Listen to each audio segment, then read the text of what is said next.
여러분 안녕하십니까? 5월 30일 사사건건입니다. 자, 이 시각 주요 뉴스로 시작하겠습니다. 김민하 평론가 나와 있습니다. 안녕하세요. 안녕하세요. 네, 자, 첫 번째 주제 뭔가요?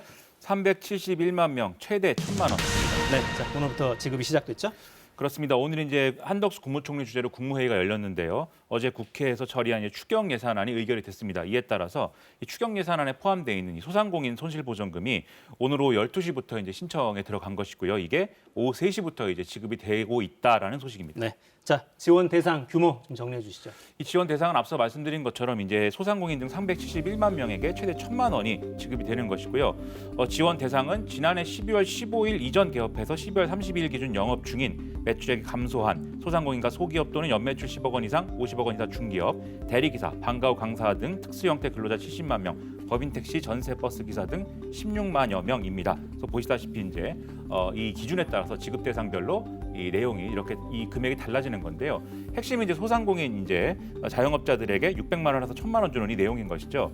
이 내용은 이 개별 업체의 매출액 규모하고 매출 감소율에 따라서 9개 구간으로 구분해서 이제 지급을 하게 되는데 일단은 최소 600만 원에서 최대 800만 원을 지급하는 게 기본입니다. 그런데 여기에 여행업이라든지 공연 전시업이라든지 예식장업 등의 매출 감소율이 40% 이상 50개 업종이 있습니다. 그리고 이 중에 방역 조치를 이행해가지고 이행한 것 중에 연매출 50억 원 이하 중기업에 해당되면 지급 금액이 최소 700만 원에서 1,000만 원이 상향이 되는 거거든요. 그러니까 최대 1,000만 원을 지원받는 업종의 경우에는 앞서 말씀드린 50개 업종에 들어가면서 이제 4억 원 이상의 이제 규모를 가진 그런 경우에는 1,000만 원, 최대 1,000만 원이 지급받는 그런 형태가 되는 것입니다.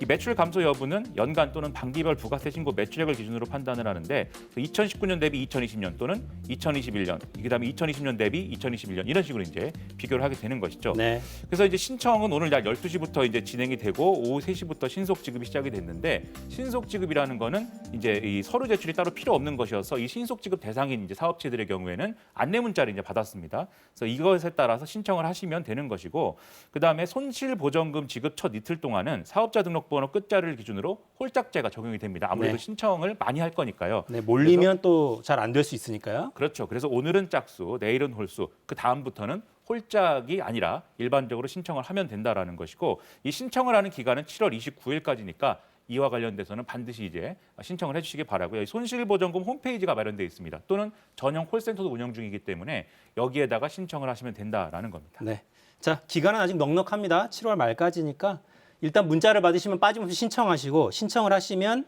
신속 지급 대상인 경우에는 곧바로 입금이 되게 되니까요. 자, 오늘 정부가 민생안전대책, 안정대책도 내놨어요? 그렇습니다. 오늘 추경호 부총리 겸 기획재정부 장관 이 주재로 경제관계 장관 회의가 진행이 됐는데요. 아무래도 그동안 고물가 이런 것들이 우려되다 보니까 민생 안정 대책을 확정해서 발표한다라는 내용입니다. 그래서 크게 나누면은 생활 밥상 물가 안정, 그다음에 교육 통신비 등의 생계비 지원, 중산층, 서민층의 주거 안정 이렇게 세 가지 분야에 초점을 두고 10가지 민생 안정 프로젝트를 진행을 한다라는 건데요. 지금 크게 그래서 세 가지로 구분이 돼 있죠. 여기에 대해서 보면은 밀과 육류 등의 관세 인하로 수입 돼지고기 가격이 최대 20% 낮아집니다. 굉장히 반가운 소식이고요. 네. 제 입장에서도 그렇고요. 6만 원 안팎의 5G 중간 요금제가 도입이 되고 그다음에 1세대 1주택자의 올해 재산세, 종부세 등의 보유세 부담 2020년 수준으로 낮게 한다. 그리고 승용차 개소세 30% 인하 조치 연말까지 6개월 연장한다. 저소득층에는 최대 100만 원의 생계지원금도 지급한다는 등의 내용으로 이루어져 있습니다. 네, 아주 많은 내용이 발표가 되는데 꼼꼼하게 좀 따져보시고요. 도움이 되는 방향으로 잘 이용하시기 바라겠습니다. 자, 다음 소식 뭔가요? 한국 영화 첫 칸 이관왕입니다. 네, 오늘 영광의 얼굴들 돌아와요. 그렇습니다. 이 뉴스가 그동안 좀 힘 빠지는 뉴스도 많이 있고 했는데 이렇게 네. 기분 좋은 뉴스들이 항상 있습니다. 네, 자, 75회 송강호 배우 네. 돌아왔죠? 그렇습니다. 오늘 이제 귀국을 이제 한 그런 상황인데 송강호 씨는 1시 반쯤에 이제 돌아왔고요. 지금 영상도 들어와 있군요. 그렇습니다. 이 감독상 받은 박찬욱 감독도 오후 5시쯤 귀국을 하는데 송강호 씨는 한국 영화 팬들이 이렇게 성원을 보내주지 않았으면 이렇게 수상은 불가능했을 것이다라고 강조를 했습니다. 아시다시피 브로커로 한국 배우 최초로 남우주연상을 이제 수상을 한 것이고 박찬욱 감독의 경우에는 헤어질 결심이라는 제목의 영화로 한국인으로서는 취하선의 임권택 감독 이후에 20년 만에 감독상을 수상했다. 그래서 한국 영화 두 작품이 동시에 수상한 거는 이번이 처음이다. 그래서 뜻이 깊다. 이런 얘기입니다. 네, 공항에서 상패도 보여드리고 인사말도 간단히 남겼습니다. 자, 국내에서는 이 작품들 언제쯤 관객들이 좀 만나볼 수 있을까요? 앞서 말씀드린 고레다 히로카즈 감독의 브로커의 경우에는 6월 8일에 국내 개봉이 진행이 되고요.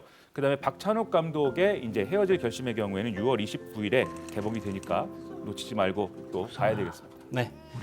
자, 다음 소식 뭡니까? 발생 없던 23개국에서 확인입니다. 네. 자, 원숭이 두창 계속 확산해요? 그렇습니다. 좀 더 지금 걱정스러운 상황이 되는 게 WHO가 좀 26일 기준의 자료를 공개를 했는데요. 네. 원숭이 두창이 그동안 발견되지 않았던 23개국에서 추가로 감염자가 발생이 됐다라는 거여서 상당히 좀 우려가 되고 있는 겁니다. 네. 앞으로 감염자가 더 늘어날 수 있다 이런 경고인 거죠? 그렇습니다.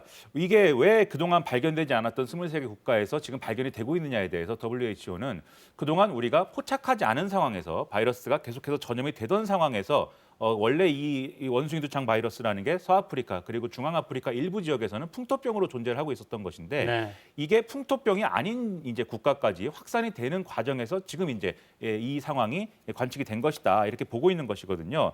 근데 지금 말씀하신 것처럼 지금 검사를 그동안 발견하지 못했던 국가들에서도 계속해서 계속 진행을 하고 있는 상황이기 때문에 앞으로도 더 많은 감염자가 보고될 수 있기 때문에 지금 좀 우려가 되는 상황이다라고 WHO는 밝히고 있는 그런 얘기입니다. 네. 자, 국내에도 이미 들어와 있을 수도 있어요. 네. 확산 가능성이 좀 있어 보입니다. 자, 코로나19 상황은 좀 안정돼 가는 것 같네요. 그렇습니다. 오늘 0시 기준 신규 확진자는 이제 6,139명으로 나타났는데요. 네. 이렇게 6,000명대 신규 확진자가 나타난 것은 지난 1월 21일 이후에 129일 만입니다. 굉장히 오랜만에 이 숫자가 1만 명 이하의 숫자는 보는 것 같은데 아무래도 이제 오미크론 변이의 국내 우세와 초기 수준으로 이제 내려왔다라고 볼 수가 있겠고요. 네. 신규 사망자도 9명, 약 7개월 만에 한 자릿수로 내려왔습니다. 이런 상황에서 다음 달인 모레부터는 제주공항, 양양공항으로 들어오는 일부 이제 이 외국인들의 경우에 비자 없이 입국을 하는 부분들도 이제 좀 열리는 그런 상황이 되고요. 그다음에 입국 뒤 1일차 시행 의무였던 PCR 검사의 경우에도 입국 후 1일에서 3일 이내 이렇게 좀 조정이 되고 그리고 입국 6에서 7일차 신속 항원 검사도 의무에서 권고로 조정이 되니까 여러모로 이제 좀 일상 회복이 되고 있다라는 느낌인데 다만 올여름 재유행할 것이냐에 대해서는 일단 방역 당국은 지금 예상하기는 어렵다라고 얘기하고 있어서 여전히 좀 경각심을 가지고 이 사안을 대해야 되는 그런 상황들은 또 명심해야 될 것 같습니다. 네. 자, 여기까지 하겠습니다. 김민하 평론가였습니다. 고맙습니다. 맞습니다.